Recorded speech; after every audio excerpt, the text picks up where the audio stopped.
La loyauté, c'est aussi d'être fidèle à soi-même. Germain Véronneau. Dans l'épisode précédent, on a parlé de la blessure d'humiliation et on a fait ce lien avec la dévalorisation.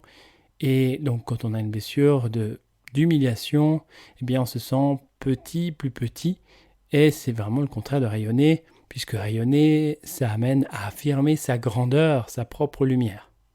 Dans cet épisode, on va parler de la blessure de trahison, avec cette difficulté que cette blessure de trahison peut nous amener lorsqu'on cherche à rayonner.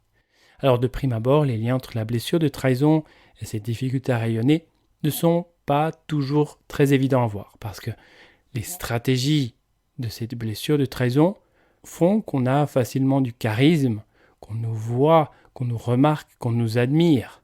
Mais cette blessure de trahison, eh bien, elle peut aussi limiter le rayonnement de manière plus ou moins forte. C'est sur ces aspects qu'on va se focaliser aujourd'hui. On va parler de tes ancêtres, de tes vies passées et de ta vie d'entrepreneur. Si tu as de la difficulté à déléguer, c'est essentiel vraiment pour accroître ton rayonnement à un certain moment. Et puis je te proposerai un chemin, un raccourci pour te libérer de cette blessure de trahison. Bienvenue sur l'épisode 027 de Croissance Intérieure. Ce podcast est pour toi, cher à mon chemin, si tu as l'impression de tourner en rond dans ta vie et de répéter les mêmes schémas. Avec Croissance Intérieure, je t'invite à revenir à l'intérieur de toi, à utiliser chaque événement et situation comme une opportunité pour croître intérieurement. Si tu es prêt à expérimenter de nouveaux points de vue, faire de nouvelles prises de conscience et ainsi prendre des raccourcis pour te libérer de tes blocages et ainsi revenir vers toi-même, prends une profonde inspiration et c'est parti. Alors, comment et quand se réveille cette blessure de trahison ? Elle se réveille aux alentours de 2 à 4 ans. À cet âge, généralement, on a beaucoup d'attentes envers nos parents et surtout envers le parent du sexe opposé. Et il y a un moment particulier où les attentes qu'on avait vis-à-vis du sexe opposé, eh bien, toutes ces attentes ont été déçues. On s'est senti trahi, on nous a menti, il y a une promesse qui n'a pas été tenue, mais aussi tout ce qui est en lien avec la maltraitance, l'inceste, eh bien tout ça, ça peut réveiller une blessure de trahison. Et on comprend que vu qu'on a été trahi par des personnes à qui on faisait confiance, des personnes proches et même très proches de nous, eh bien on se dit, jamais plus je pourrais faire confiance à personne. Si je ne peux pas faire confiance à papa et maman, je ne peux pas faire confiance à d'autres personnes, je ne peux pas faire confiance en la vie. Dès lors, on devient méfiant. Et on développe progressivement la croyance « je dois être fort, je dois être forte, je dois me débrouiller seul dans la vie est un combat ». Et vu que j'ai été trahi, et que je sais au fond de moi la souffrance que cause la trahison, je vais avoir tendance à tout mettre en œuvre pour que les autres puissent me faire confiance. Et je vais tout faire pour éviter de les trahir, justement. Et tout ça, eh bien, ça va amener à que tu puisses transpirer en fait d'une personnalité magnétique, que les gens puissent facilement te faire confiance. Il y a vraiment cette notion de charisme, ça amène ce sentiment de sécurité, de présence. Et tout ça, ça va favoriser, ça va t'aider dans ton rayonnement. Mais il y a d'autres aspects, et ces autres aspects, c'est eux qui bloquent ton rayonnement en lien avec la blessure de trahison. Donc justement, pour éviter de trahir à ton tour, on va avoir tendance à être loyal, fidèle. Fidèle, c'est le contraire de la trahison. Par exemple, si on te dit un secret et on te demande de le garder, t'en parles à personne, eh bien, tu vas faire la tombe. T'en parles pas, tu le gardes véritablement pour toi. Oui, ça existe, il y a des gens qui peuvent garder un secret. Mais la difficulté, c'est lorsque tu es loyal à différents comportements, à différentes croyances de tes parents, de tes grands-parents, de tes ancêtres, et que toutes ces croyances, ces comportements te limitent aujourd'hui. Alors cette notion de loyauté, j'en avais pas vraiment conscience. Ça m'a été mis en lumière grâce au travail que j'ai pu faire avec Christian Junot et en lien avec mon rapport à l'argent. Et on verra que ces loyautés touchent souvent et parlent souvent d'argent, parlent souvent de travail. Et j'ai pris conscience au travers de ce travail que je souffrais de nombreuses loyautés, des loyautés limitantes. Il y avait une loyauté qui était que je ne pouvais pas avoir suffisamment de revenus, je ne pourrais jamais, quelque part, avoir suffisamment d'argent pour vivre d'une activité épanouissante. Donc autrement dit, jamais au grand jamais, ça serait possible de vivre en ayant une activité épanouissante et de pouvoir vivre avec ça, d'avoir suffisamment d'argent. Et d'ailleurs, j'ai entendu plusieurs fois des membres de ma famille dire quelque chose comme « il faudra vraiment que tu songes à trouver un travail sérieux si tu veux gagner ta vie ». Mais bon, la vie est comme le dit Christian très justement, la vie, on l'a gagnée le jour de notre naissance, donc il n'y a rien à gagner. Mais mis à part ça, il y a vraiment cette notion qui est importante à comprendre, c'est l'impact de toutes ces loyautés sur notre vie, toutes ces loyautés limitantes. Il y a une autre qui est également, il faut travailler la sueur de son front, il faut travailler dur. Pour les ancêtres, c'était leur manière de pouvoir survivre. Avec ce genre de croyance, on avait une chance de pouvoir survivre. Alors à l'époque, ça avait du sens, mais maintenant, ce qui est vrai le matin, ça peut être un mensonge le soir. C'est important de comprendre que tout évolue. Donc c'est important de comprendre aussi que nos comportements, nos croyances puissent eux aussi évoluer. On est loyal, on est fidèle. Pourquoi ? Parce qu'encore une fois, on n'a pas envie de trahir. On n'a pas envie de trahir la mémoire de nos ancêtres, de nos parents, de nos grands-parents.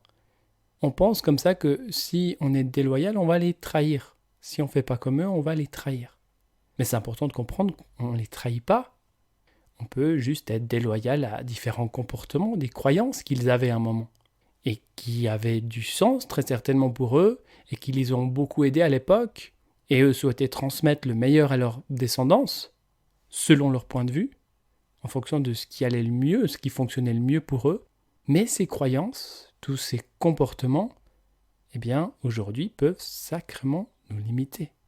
Donc, pour se libérer de ces loyautés limitantes, on peut le faire en se libérant de la blessure de trahison. Rappelle-toi, c'est la blessure de trahison qui fait qu'on adopte un comportement de fidélité, de loyauté. On ne veut pas trahir parce qu'on a déjà eu le sentiment d'avoir été trahi. On sait combien ça fait mal. Donc encore une fois, en faisant différemment, on ne va pas trahir les ancêtres, mais on se libère d'un comportement ou d'une croyance limitante. Et j'aime beaucoup cette phrase de Germain Véronneau qui dit « La loyauté, c'est aussi être fidèle envers soi-même ». Un autre aspect dont je voulais te parler aujourd'hui, c'est ce qui concerne les vies passées ou vies parallèles. Parce que d'une certaine manière, tout se vit en même temps. C'est ce qui explique l'influence des vies passées sur notre vie présente. Donc si tu veux en savoir plus sur le sujet, tu peux aller écouter l'épisode 15, le lien entre ta vie présente et tes vies antérieures. Donc cet aspect, il va particulièrement te concerner si tu souhaites faire rayonner ton activité en tant que thérapeute, coach, médium, naturopathe, magnétiseur, bref, pour tous ceux qui œuvrent dans le mieux-être. Et si on est attiré par ce genre d'activité, c'est qu'il y a une résonance avec notre vécu en tant qu'âme. D'ailleurs, ça me fait penser à cette personne qui est venue en consultation et qui cherchait à avoir davantage confiance en elle et lui permettre de faire rayonner son activité en tant que thérapeute. À ce moment-là, elle n'osait pas se mettre en lumière, elle restait discrète concernant son activité, elle n'avait pas de carte de visite, elle n'avait pas de site internet. Et en remontant dans une vie passée, on s'est aperçu qu'elle était déjà magnétiseuse. En tout cas, qu'elle faisait la position des mains, qu'elle utilisait des plantes pour guérir. Et ça fonctionnait très bien. Il y a des gens qui venaient de très loin pour se faire soigner et pour se faire guérir. Donc, ça fonctionnait tellement bien que ça commençait à faire du bruit dans le village, aux alentours, de plus en plus. Et à un moment donné, ça commençait à faire de l'ombre à un médecin qui était implanté dans le village, pas très loin. Et un jour, ce médecin est allé voir cette femme parce qu'il avait aussi des soucis de santé, et cette femme l'a guéri. Et ce médecin allait voir plusieurs fois cette femme. Et le médecin n'a pas compris. Et vu qu'il n'a pas compris et qu'il était jaloux du fait que cette femme réussissait, avait accès à d'autres connaissances que lui, pour aider, pour accompagner les êtres à guérir, à se soigner, eh bien il l'a trahi. Il l'a dénoncé. Et cette femme a fini sur le bûcher. Alors là, le cerveau de cette femme, on peut dire qu'elle a fait comme cette association suivante. Le fait d'être soi, de soigner avec les mains, avec les plantes, eh bien c'est dangereux, parce qu'on risque de mourir. On peut me trahir si je pratique ça, si j'en parle, et je peux mourir.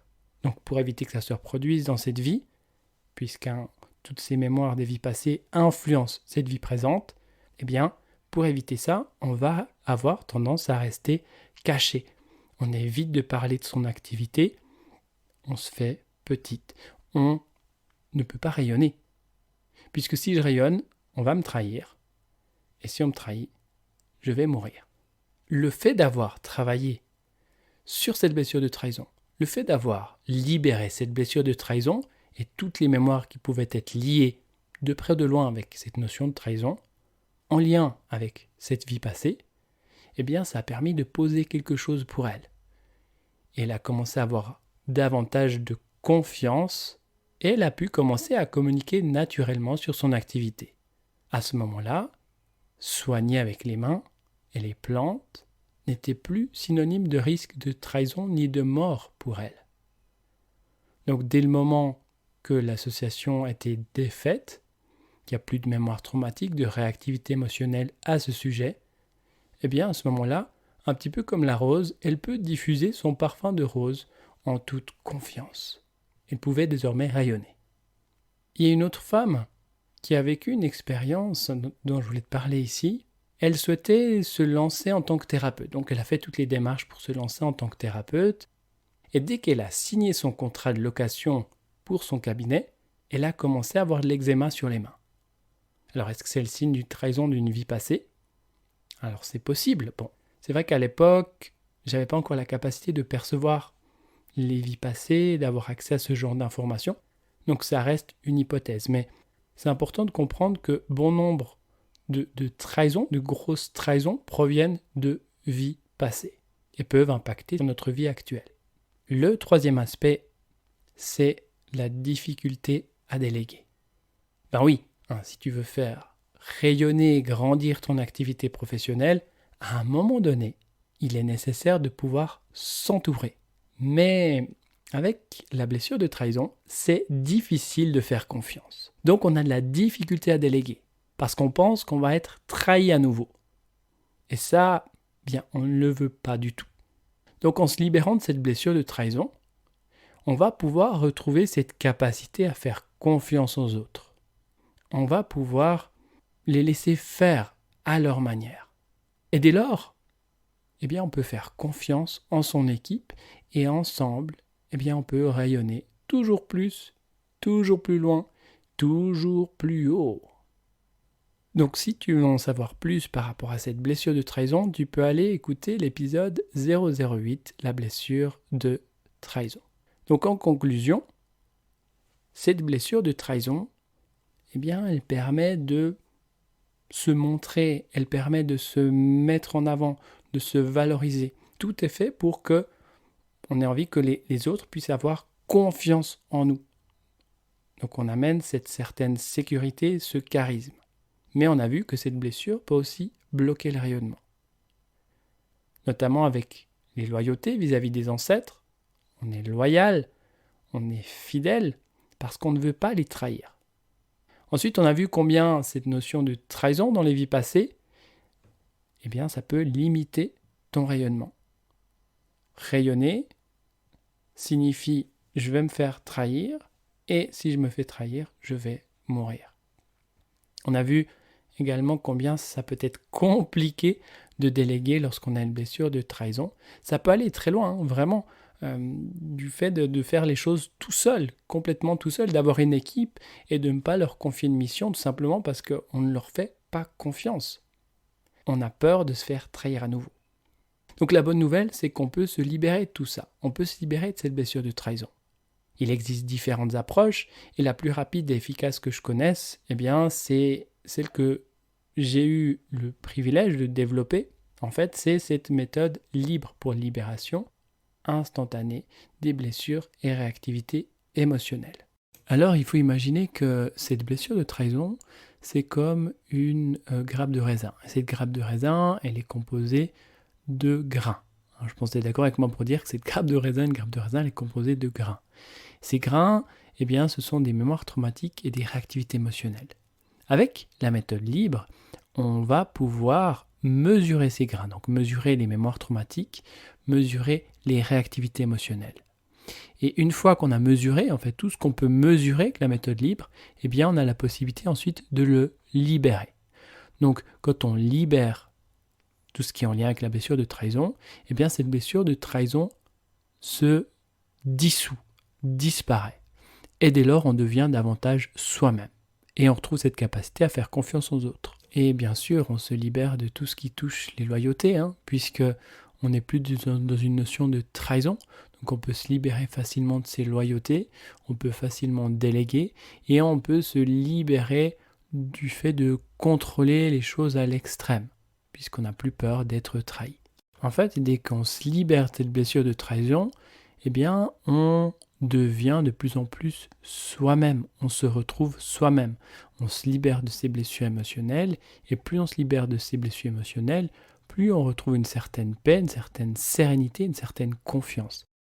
Parce qu'un principe de la méthode libre, c'est que cette confiance, cette paix, cette sérénité, c'est déjà en nous. Et si on n'a pas accès aujourd'hui, c'est que c'est masqué par différentes blessures émotionnelles qui amènent ces réactivités.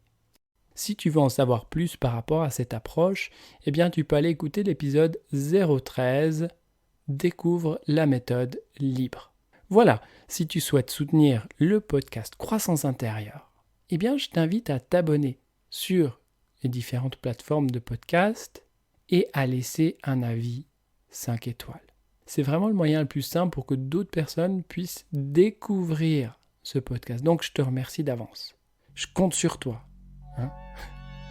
Dans le prochain épisode, on va se focaliser sur la dernière blessure émotionnelle, soit la blessure d'injustice. Tu vas découvrir comment cette blessure t'empêche de rayonner. Et ça va te parler si tu as peur du jugement des autres, du regard des autres, si tu as peur de faire faux, et si tu te mets une pression monstre pour être parfaite, Et comme tu le sais très certainement, parfait égale parfait. Donc lorsqu'on n'arrive pas à faire en tant qu'entrepreneur, d'une part, effectivement, c'est difficile de pouvoir rayonner, puisqu'il faut mener des actions pour pouvoir rayonner, mais l'activité, à un moment donné, peut même être mise en péril. On verra les liens entre la blessure d'injustice et justement la difficulté à rayonner, et puis un chemin pour te libérer de cette blessure. Voilà, on se retrouve dans le prochain épisode, et d'ici là, et jusqu'à notre prochain rendez-vous, et confiance. Et au travers des différents événements et situations que tu vis, continue sans cesse de croître intérieurement. Merci.